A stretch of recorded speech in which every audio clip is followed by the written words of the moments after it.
When the centurion and those with him who were guarding Jesus saw the earthquake and all that had happened, they were terrified. As evening approached, there came a rich man from Arimathea named Joseph, who had himself become a disciple of Jesus. He asked for Jesus' body. Joseph took the body, wrapped it in a clean linen cloth, and placed it in his own new tomb that he had cut out of the rock. He rolled a big stone in front of the entrance to the tomb and went away. The chief priests and the Pharisees asked for an order for the tomb to be made secure until the third day.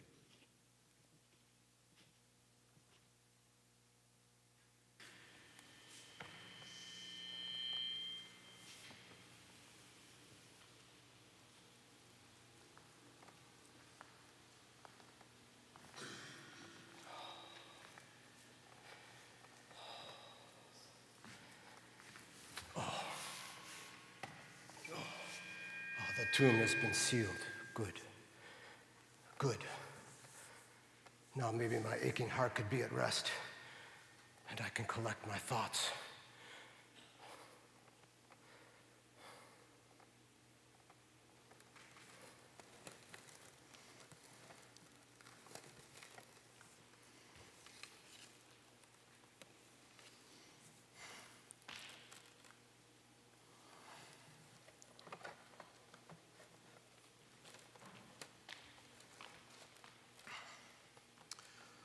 Well, that takes care of that rabble-rouser.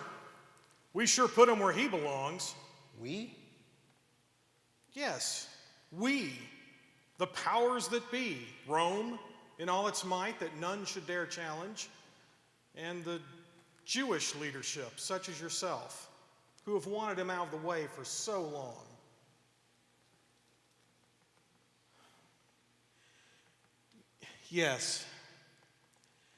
Yes, we have done what must be done to maintain order. And those guards, I know them. They'll do a fine job of making sure that he stays put. There will be no tomb robbers claiming a resurrection while they're on guard, I'll tell you that. Powers that be. I guess that's what I am. But I don't feel so powerful. What was that? I said I guess I don't feel so powerful. Well, I don't see why not. Why? Well, of course you must obey the laws of Rome. We all must. But hundreds and thousands of people look up to you. You are a member of the council, aren't you? Well, then you can have people put into prison and even advise that their lives be ended. People that come to you know that their well-being is in your hands. Such is the life of power. It is a life to be envied by others. Take me, for example. I'm in command of 100 soldiers. Those in authority under me bribe me for favors. They know the power that I have over them, and they envy me. I am a powerful man. This power that you speak of, has it brought peace in your soul? Well, as much as any others that I know. Has it brought peace in your soul?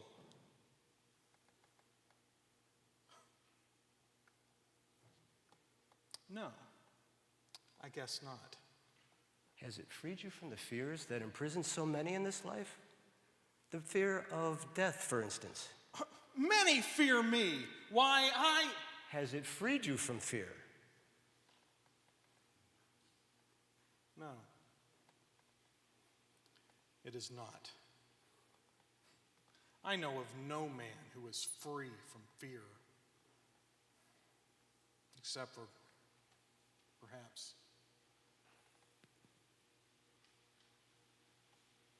Did you know him? no. No, I only helped to crucify him. But many things happened then, strange things.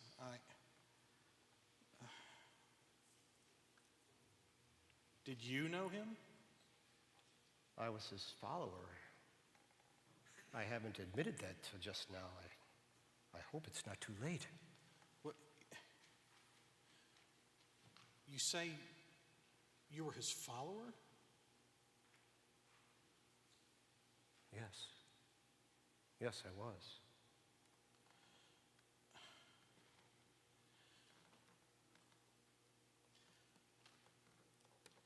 Do you believe then that he was the Son of God? Yes, I do. I know it sounds strange that he is dead. No, it's not strange. I was there when he died. You're right about my power. It's really no power at all. I've known that for some time now, although I've pretended it to be otherwise. When people want something that you've got, well, you've got to pretend that it's everything that they think it to be. Yes. Yes, I know that too. In my early years, it was enough to be thought of as a religious leader. I could believe the answers I gave so freely really were answers. When the young men spoke of my wisdom and the young ladies extol admiring glances in my direction, I thought I had it all. I didn't, really. And it wasn't until I met him that I realized how unhappy I had been. He saw the weakness behind my power and the confusion behind my wisdom. And the funny thing was, he loved me anyway. I never felt so whole and so powerful as I did when I stood and trembled in his presence. Then perhaps you can understand how I felt at the cross. I saw this man dying. Normally, a man looks so defeated and weak, but not this time. All I saw in this man's eyes was love and sorrow, but not the sorrow of a broken man, but rather a sorrow for us and for all the things that we were doing trying to prove how powerful we are. But when I saw that love, I knew here was a man who could face anything. Here was a man who could defeat anything. And when the skies darkened and the earth shook, I wasn't afraid. Rather, I felt an excitement and a wonder stirring in my heart. And then I heard a voice cry out, "Surely this man was the Son of God!" And a few moments later, I realized that voice had been mine. Since then, I haven't known what to do. I don't even know if I believe my own words. Still, the excitement is in my heart, filling it. Even when I try to shut it out. No, don't try to shut it out, my friend. Because as you say, we are the powers that be.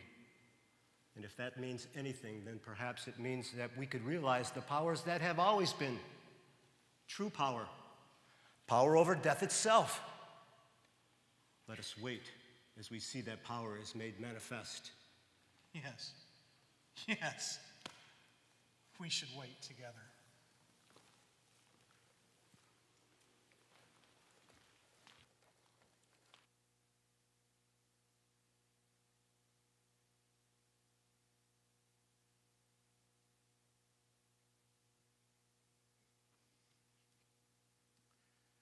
Now Peter was sitting out in the courtyard, and a servant girl came to him. "You also were with Jesus of Galilee," she said. But he denied it before them all. "I don't know what you're talking about," he said. Then he went out to the gateway, where another servant girl saw him and said to the people there, "This fellow was with Jesus of Nazareth." He denied it again with an oath, "I don't know the man." After a little while, those standing there went up to Peter and said, "Surely you are one of them. Your accent gives you away." Then he began to call down curses, and he swore to them, "I don't know the man." When Judas, who had betrayed him, saw that Jesus was condemned, he was seized with remorse and returned the 30 pieces of silver to the chief priests and elders. "I have sinned," he said, "for I have betrayed innocent blood." "What is that to us?" they replied. "That's your responsibility." So Judas threw the money into the temple and left.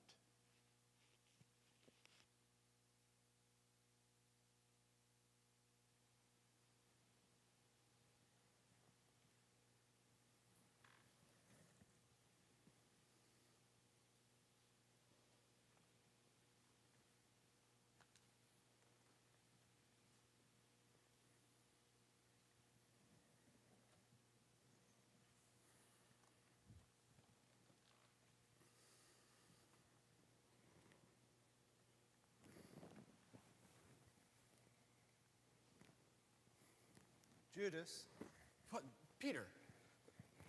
What do you want? it was you, wasn't it? Yes, it was me. Not that that's any great mystery. He knew, Peter. He knew. Did the others send you to find me? Is there a bounty on my head or something? No, I had my own reasons to look for you. What made you look here? Makes sense. I knew you'd feel alone. Betrayal of a friend does that to a person. Anyway, this was the last place we were all together. The last place things felt like they did before. It just made sense you'd be here. Yeah, the way they were before. I guess that's what brought me here, too. We were a team back then. We were out to change the whole world. And he made us believe it could be so. And for so long, I believed. But it's not like that now, is it? I've destroyed everything. And you've come to make me pay, right? We will all pay for the Master's betrayal, Judas. And yes, I'm still very angry at you for what you did, but that's not why I'm here. I guess you don't know, we have more in common than you realize. You see, I betrayed him too. You what? 3 times I had the opportunity to stand by the Master, to declare my loyalty, and 3 times I failed him. When others asked, I said I didn't even know him. The Master went to his death needing friends, but I was nowhere to be found. Oh. So I came to find someone who might be feeling the same way I am. Feeling the same way I am, huh? Tell me, do you have a pain deep inside you that just won't go away? I'm not talking about something that feels like a pain. I mean a real pain, as if someone ran you through with a sword. Do you? Do you? I had such a pain at first, but then I cried and cried until it seemed like I couldn't anymore. Now it's more like a numbness that reaches to every part of me, even to my soul. Numb? Ha! I pray God be merciful and make me numb. Why would he listen to me now? So is this really why you came here? To talk about what it feels like to fail a friend? Yes, but really more than that, much more than that. You know I've always been a man of action. If you damage your boat, you don't sit around bemoaning your fate. You do what it takes to fix it, and you go on. It's the way I've always been. But now, don't know. I don't know how to fix this. What do we do to fix this, Judas? What do we do? There's nothing to do. It's over. It's done. I failed God. I failed a friend. I'm only good for the refuse heap. But you can't talk that way, Judas. It's so unlike what he taught us. Even though what you've done, what we've both done, seems unforgivable, there should be a way to make it right. Jesus is still Jesus, Judas. Jesus still loves you. And he still loves me.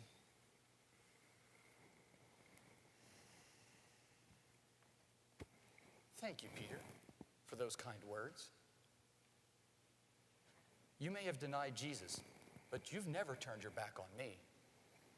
And in your kindness, you haven't turned away from what Jesus taught us. And somehow, even now, I know he sees that. But I can't seem to find that grace you've found, not in my heart. There's only one way for me to fix this. Eye for an eye, tooth for a tooth. It's in the law. Payment must be made. Payment must be made. Payment must be made. Yes, that's it. That sounds like what Jesus would have said. It's what he did say back when we began to head for Jerusalem. He said that he would have to suffer many things and die. I told him such would not be. But he got angry at me and said, "Get behind me, Satan." It hurt so badly when he said that. But now I understand what he was trying to teach us. Payment had to be made. And he had to make it. When you betray a friend, there's really nothing you can do to make it right. You can only accept what God has already done. He made the payment. And now he freely gives his forgiveness to me who denied him, and to you, Judas. Judas. Oh, Judas. Now you not only betray the Lord, but yourself as well.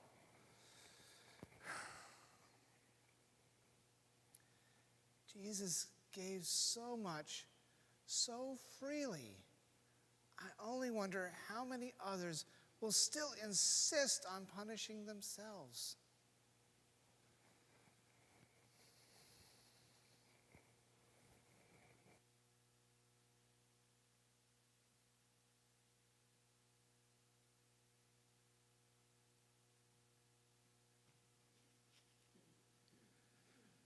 Then Jesus' mother and brothers arrived. Standing outside, they sent someone to call him. A crowd was sitting around him, and they told him, "Your mother and brothers are outside looking for you." "Who are my brothers and mother?" he asked. Then he looked at those seated in a circle around him and said, "Here are my mother and my brothers. Whoever does God's will is my brother and sister and mother."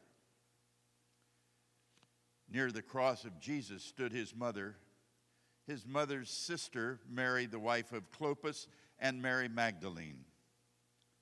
When Jesus saw his mother there and the disciple whom he loved standing nearby, he said to her, "Woman, behold your son. John, behold your mother." From that time on, this disciple took her into his home.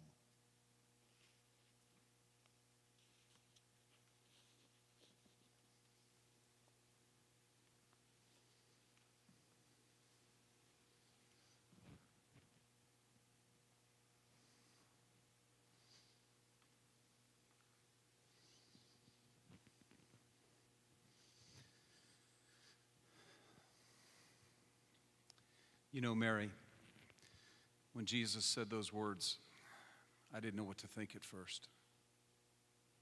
Oh, don't get me wrong, I've always been very fond of you. You're so much more gentle than my mother.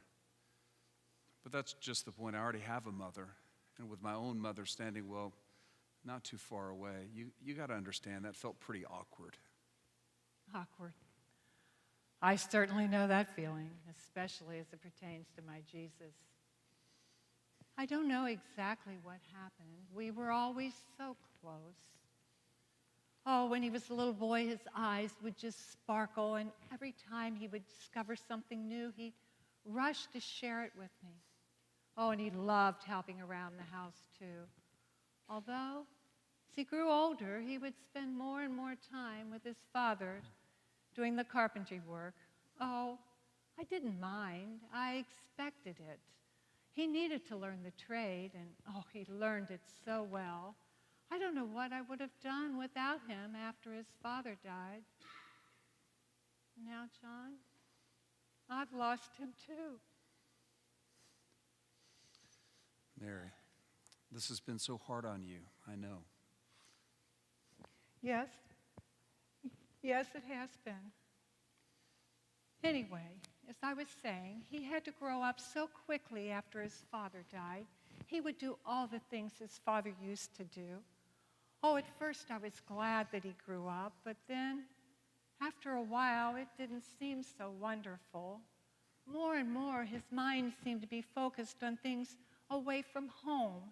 It really created some tension between us. Oh, I always knew that one day he would be leaving, but I really didn't realize it would be as hard as it was. Oh, he'd be gone for long periods of time, and then I heard that the things he was teaching were making people angry. People kept talking about how much danger he was in. Oh, as his mother, it just frightened me so. So I gathered his brothers, and we went to talk with him. I just wanted to convince him to come home where he would be safe. Oh, I know I probably shouldn't have interfered, but it was what he said that troubled me so, right there in front of everybody. He said, "Who is my mother and who are my brothers?" And then he reached his hands out to you, John, and the others and said, "Here are my mother and my brothers. For whoever does the will of my Father in heaven is my brother, my sister, and my mother." Talk about feeling awkward. I just wanted to fall into one of the cracks in the street. It was as if he cared more about his teaching than he did his own family. I didn't understand it then, and I can't say that I understand it any better now.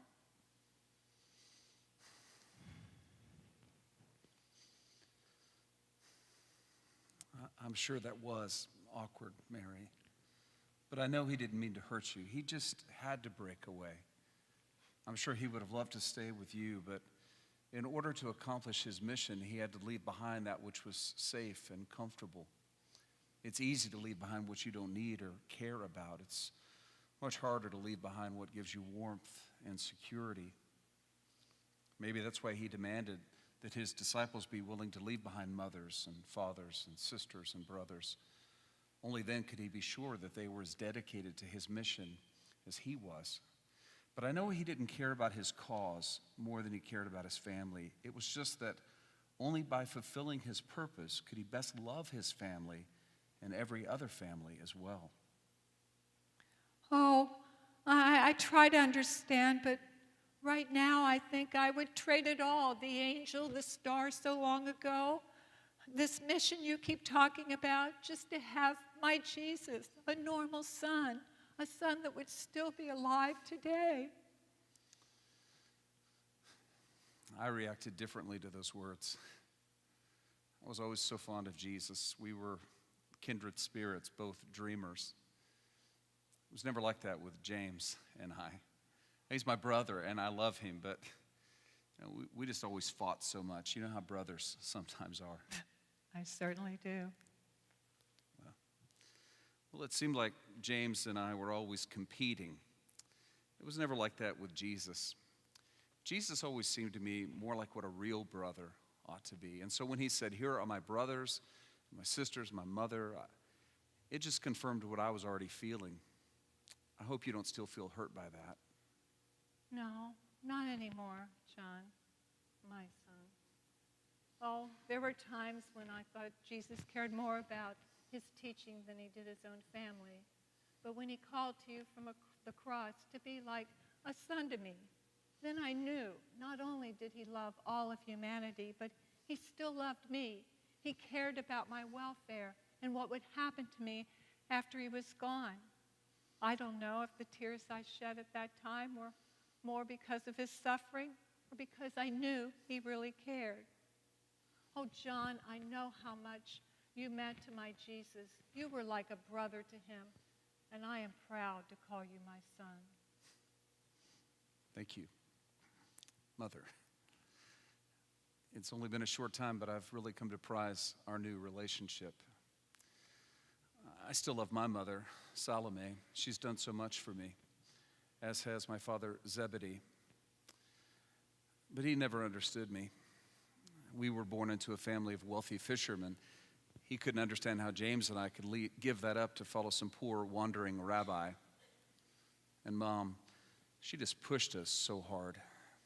I'll always remember how she goaded James and I into trying to seek positions of honor in Jesus' kingdom. I'm sure she meant well. But with you, I can just be myself, and we have our love for Jesus to bind us together. Yes, and we always will, my son. That is why the words that he spoke from the cross are so important, not just for us, but for others who might be like us. Oh, John, there are so many people in the world with no one to care for them. And others feel out of place in their own families. Yes, yes, they do. And at times like this, we all need the closeness of a family. Sometimes that family is formed from a blood relationship, and that is a precious and beautiful thing. But for all of us, perhaps a family can be formed by the blood shed on that cross, and that is even more beautiful. For all who live alone, for all who live with others. Yes, we all need the binding power of love shown so clearly on that cross. Every person needs to know that he or she is cared about. Every person needs to know what we have found. The cross made us family.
Then he went down to Nazareth with them and was obedient to them. But his mother treasured all these things in her heart. Then Simeon blessed them and said to Mary, his mother, "This child is destined to cause the falling and rising of many in Israel, and to be a sign that will be spoken against, so that the thoughts of many hearts will be revealed, and a sword will pierce your own soul too." The evening meal was in progress, and the devil had already prompted Judas, the son of Simon Iscariot, to betray Jesus. Jesus was troubled in spirit and testified, "Very truly, I tell you, one of you is going to betray me. It is the one to whom I will give this piece of bread when I have dipped it in the dish." Then, dipping the piece of bread, he gave it to Judas, the son of Simon Iscariot. As soon as Judas took the bread, Satan entered into him. So Jesus told him, "What you are about to do, do quickly." She speaks with wisdom, and faithful instruction is on her tongue. She watches over the affairs of her household. Do not forsake your mother's teaching. Love is patient. Love is kind. It does not envy. It does not boast. It is not proud. It does not dishonor others. It is not self-seeking. It is not easily angered. It keeps no record of wrongs. Love does not delight in evil, but rejoices with the truth. It always protects, always trusts, always hopes, always perseveres.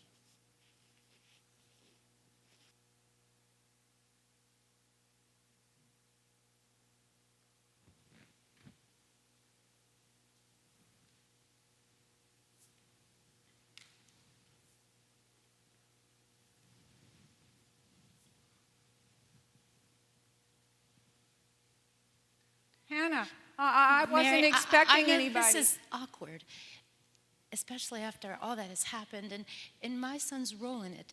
But I just had to come. Is it all right? May I stay and visit?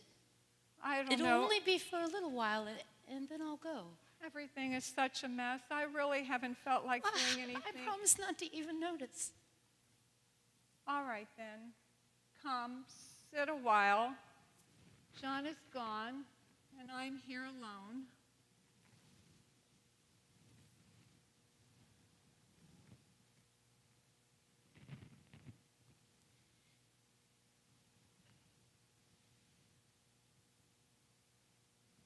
Oh, I'm such a terrible hostess. I should offer you something. I have some cakes. Oh, no, please, don't go to any bother.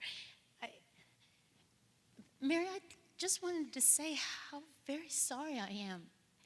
When I heard it was my son who had turned against Jesus, I was so ashamed. If there is anything I can do or any way I can make it up to you. It's okay. It's not your fault. You couldn't have known. Oh, but I believe it is my fault. If I'd have just raised him better or loved him more, maybe he wouldn't have grown to be such an angry young man. And now it's too late. I've lost him. It's really not your fault. You couldn't have known. Oh, Mary, you are so kind. But I probably shouldn't have come to you. You have your own sorrow, and maybe you couldn't really understand. Jesus was such a good man. You did a fine job with him. Judas, the world never seemed to quite fit him. He was always so unhappy with it. And maybe because his father was so unhappy with him. Oh, but Mary, he was not really a bad boy. There was a lot of love in him, really. Well, I remember a time his father had gotten very angry with me unjustly, I might add. And I was crying, and little Judas came to me, and he put his hand in mine, and he said, "Mommy, when I get big, I promise not to let anyone hurt you again." And from that moment on, he always seemed to be trying to strike back at the world.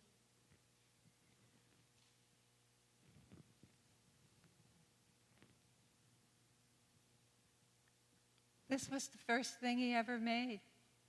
Oh, how he loved to help his father in the carpentry shop. He said it was a lamb, and he made it for me. The dark stain is his blood. He cut his little finger. Oh, Hannah, what happens between a mother and a child? Oh, we were always so close. When he grew up, he wouldn't listen. When I told him to be careful, he wouldn't listen. He just wouldn't listen. They never, Mary. They never do. In spite of what he did, I know my son thought the world of your Jesus. He was just so angry with the Romans, he couldn't see anything else. And he couldn't understand why Jesus wouldn't lead his revolution. Anger does that to a person, Hannah. Oh, my Jesus taught me so much about the futility of acting out of anger. In fact, he taught me a lot about so many things. A mother is supposed to teach her son, but how can you teach someone that insists on teaching you? Yes, Mary, your Jesus was a very kind man. It must be especially hard to lose someone who is so knowledgeable and so faultless.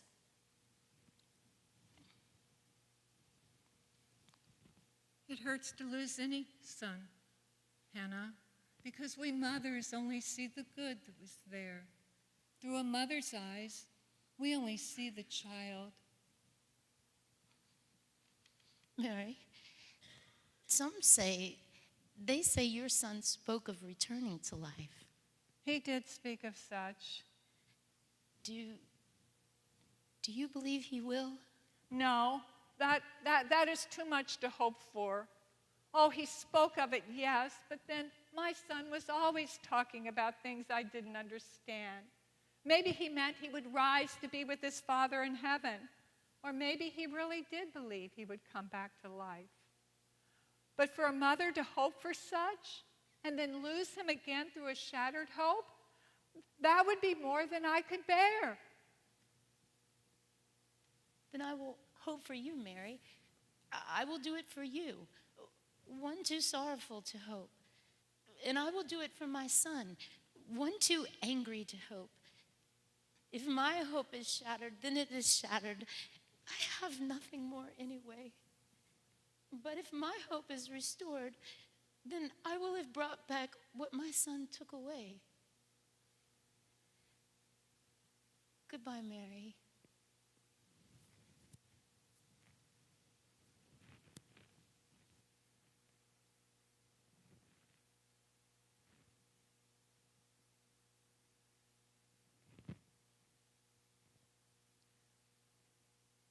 You didn't stay, my little lamb, did you, my son? In the very beginning, I knew you would be the great and holy one. But even on the cross, you were my precious. And hold dear of our sweet memories.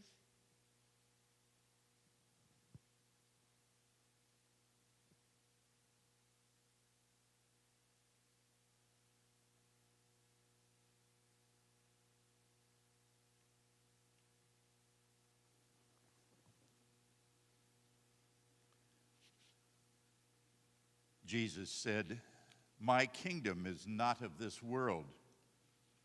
If it were, my servants would have fight to prevent my arrest by the Jewish leaders.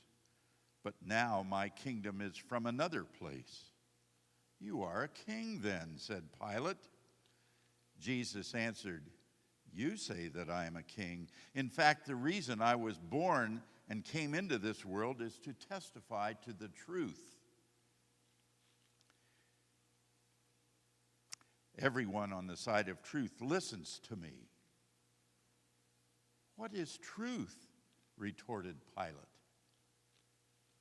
While Pilate was sitting on the judge's seat, his wife sent him this message: "Don't have anything to do with that innocent man, for I have suffered a great deal today in a dream because of him."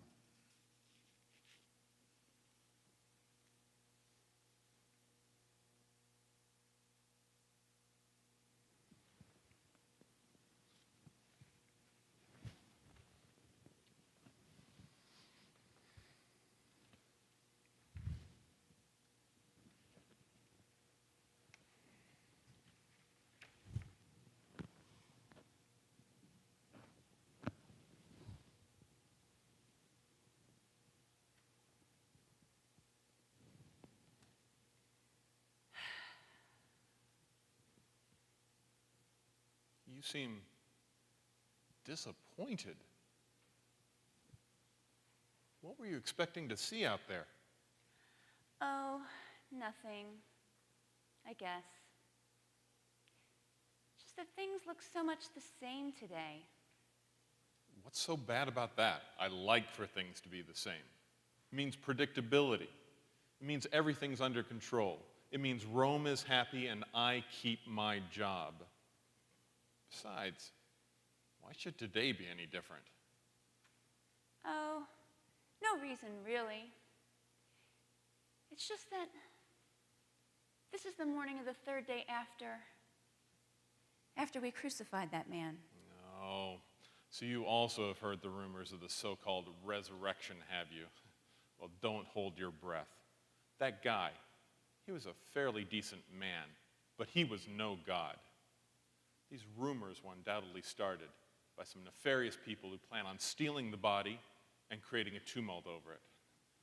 But I've taken care of that with some well-placed guards. There will be no resurrection while I am governor. But what if it did happen? It won't. But what if it did? What if? What if? What if the skies opened up and started raining gold and silver from the heavens all over Jerusalem? Well, we'd have to raise taxes, wouldn't we? What if we found out that by drinking from the Jordan River, it would make you young again? Oh, wouldn't that be sweet revenge for all those who laughed at us when we were assigned to this disaster area? We could put up large gates and only let in those we wanted. What if we find out that the Jews are correct and that by eating pork, it poisons the body and makes you die sooner? Well, I guess the Jews would outlive everybody else and take over the world. What if Jesus does rise from the grave? I doubt he'd want me as governor, but other than that, reality is just up for grabs. You are such a cynic. It has served me well to be a cynic. So a cynic I will continue to be. Not me. I may not know what to believe, but I know I would rather believe something than believe nothing. Then believe in what you see. Believe that it's better to have food and money to buy nice things than to be without. Believe that pleasing Rome makes for a better life. Believe that staying away from religious fanatics helps keep you out of dangerous arguments. Those beliefs are just more cynicism. What about truth? Truth? Truth? You know, you and that Galilean would have had a lot to talk about. He spoke of truth too. For this I came into the world to testify to the truth. And I'll tell you what I told him. What is truth? One man's truth is another man's lie. For instance, the Gnostics say that the spiritual is good and the physical is bad, and only a few know its secrets. Whereas the hedonists say that the physical is good and everybody can have it. Who is right? The Pharisees say that the law is the truth, where this Jesus put himself above the law and said he was the truth. Who is right? I sure don't know, but with so many versions of the truth, certainly I'm not going to die for it like that Galilean did. He was innocent. I saw it in my dream. He was a fool. Did you see that in your dreams too? I should have known you wouldn't understand. But when you see a man in your dreams, a man you've never really met, and you're convinced as sure as you're alive that he is innocent and pure, that means something. He said he was going to rise from the dead. Well, I've never believed in such before. I guess I used to believe as you did. This life, with all its cruelty and impersonal striving, is all there is. When it's over, it's over. Such a hollow belief. I guess maybe I believed it because you did. But now I want to expand my beliefs. I want to believe that the side with the most swords doesn't always win. I want to believe that someone can stand up against men whose egos are so often bigger than their hearts, and his words won't be buried with him in the grave. I want to believe that people who hold the power of death don't always win over those with the power to bring life. Go on, believe whatever you want. You said he claimed to be the truth. Well, maybe all truths aren't created equally, with no way of choosing between them all. If Jesus remains dead, then he most certainly wasn't the truth. But if he comes back to life again, then the horizons of this world are expanded far beyond what we see. Then we would live in a world of infinite possibilities. Then we wouldn't have to drift along in confusion about all the claims people make. Maybe we could actually find some answers.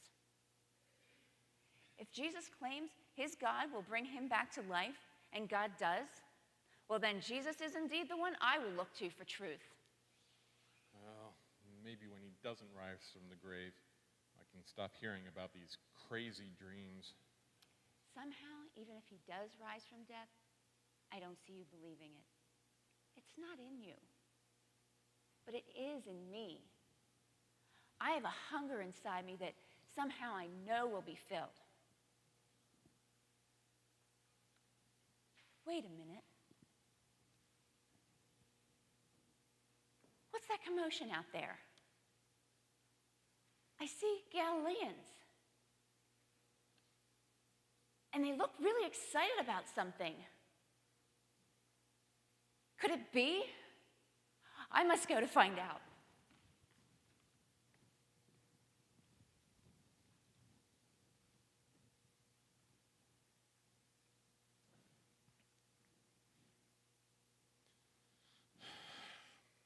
She's always searching for what you'll never find. It's fortunate I'm so much more practical. I never reach for anything except for what is right there in front of me.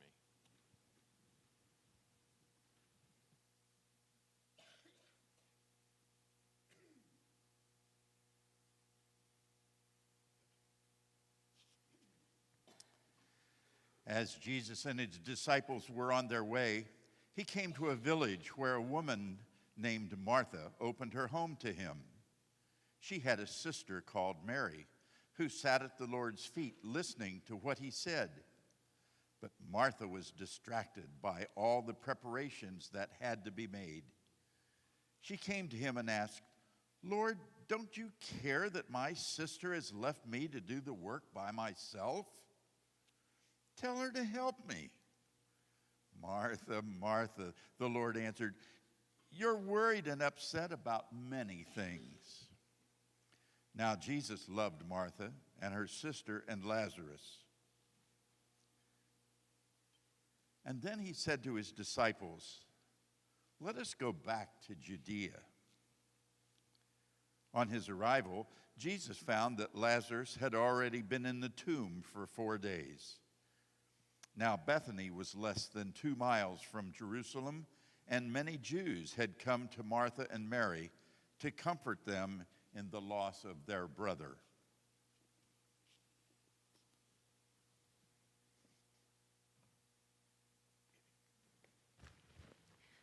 Come along, Mary.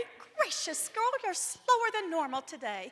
We need to pay our respects to Jesus' mother. It's the proper thing to do, and she's going to expect us to be there. I know we must go, Martha. I'm just really dreading this. I don't know what to say to her.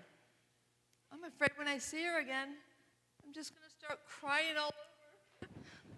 Mourning at the home of the loved one is always acceptable. It shows you cared. Oh, but please, can't you control yourself like an adult? You've been bawling like a baby ever since he died. I resent that, Martha. I'm just as much an adult as you are. Well, I can't help it if I feel things so deeply and I'm not Stone cold? as a Tax collector collector. like you are.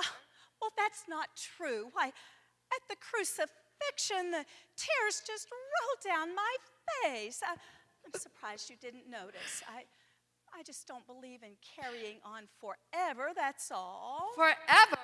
It's only been 3 days since it happened, Martha. Just a Sabbath day separates those terrible events from this morning.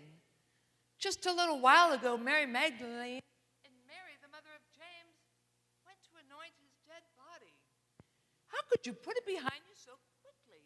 Don't you remember all he's done for us? Well, of course I remember.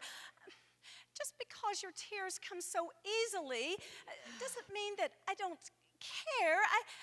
I just don't know the proper way. Proper way?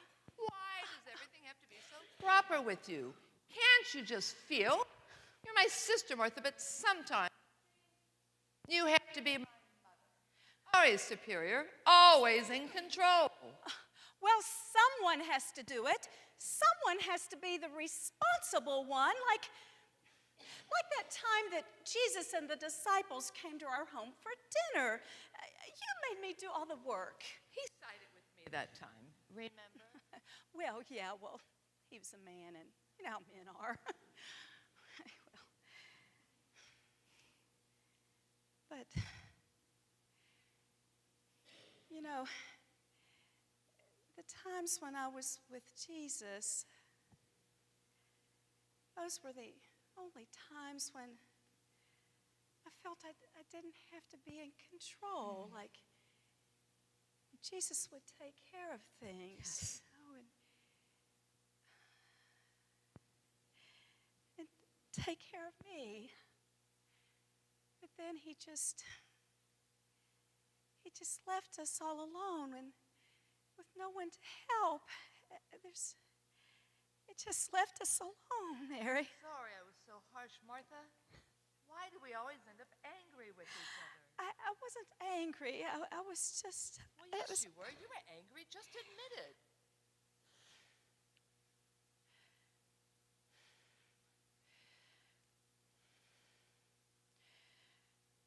Okay.